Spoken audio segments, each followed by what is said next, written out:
Do movies really need to be narrated? There's a lot of movies these days that are narrated for no reason. There are a lot of shows that have narration in it that really just don't need it.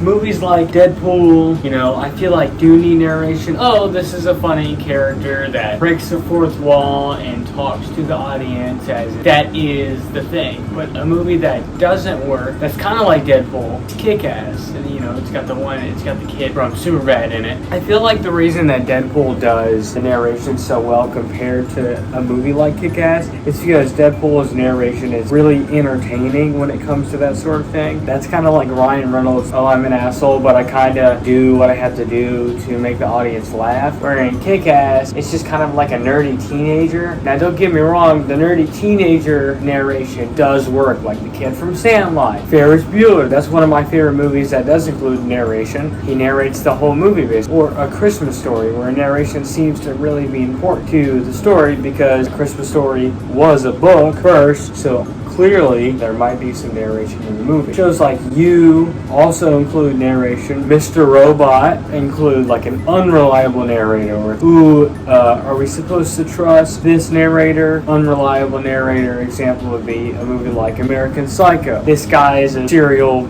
gamer, Chad, super nerd dude. Does what did he say? He said 10,000 sit-ups a day, but then we're supposed to be like on his side as he's committing these horrible crimes. Like I said before, the narration in Deadpool, Ryan Reynolds really uses it more as a comedic tone to connect with us as an audience. Do we want that?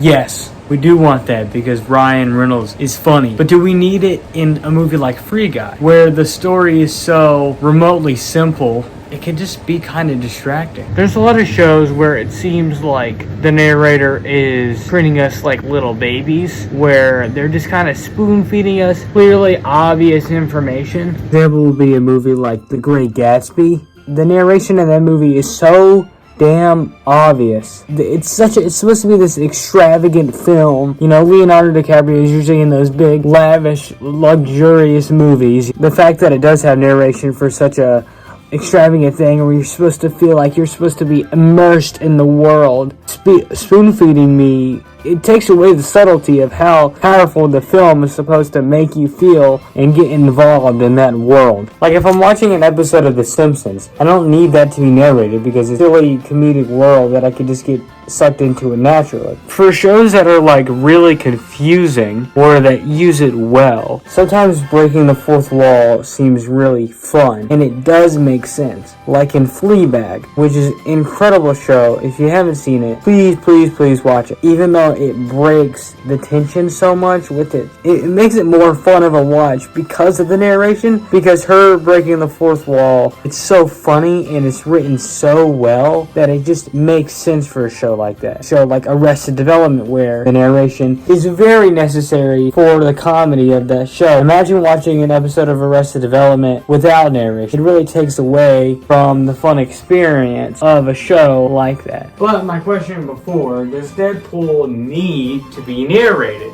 Technically, no. Deadpool doesn't technically need any commentary or narration just because it's already such a meta movie. Already a comic book character that knows they're in a comic book, knows that they're in a movie. So the fact that they narrate as well on top of already knowing that as an audience member can be distracting. But if you're into that sort of thing, that's what draws the love for a movie like Deadpool or a character like Deadpool. It connects with the audience member that already knows the meta-ness of a show. Just like how Rick and Morty is super meta, breaking the fourth wall as bits or as jokes, does it in such a smart way where it's not pretentious. Where nowadays, it's like we're losing that meta commentary, but in a fun way. Smiling Friends is a great show because it shows that you can deliver something good with social commentary where it's just something dumb and simple without having to be meta about it. Or this is funny because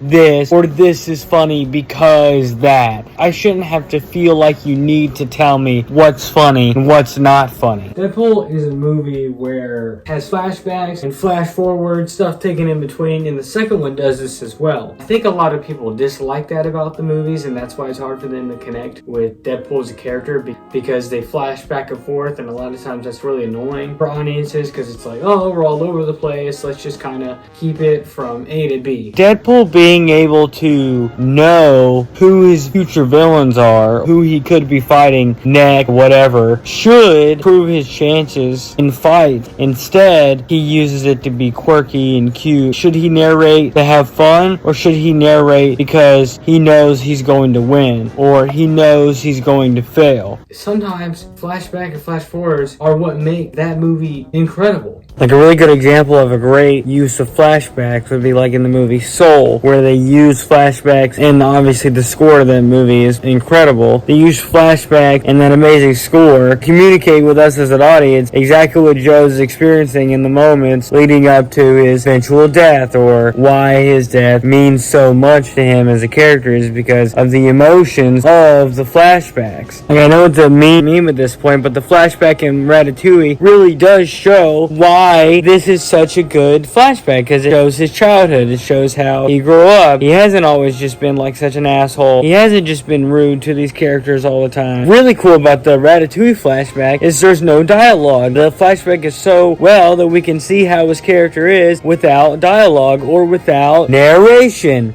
It unlocks this theme that we can do stories without narration. We can connect with the audience with flashbacks and flash forwards without narration. So do you believe that Deadpool needs narration or doesn't? Please tell me in the comments below, and have an amazing day.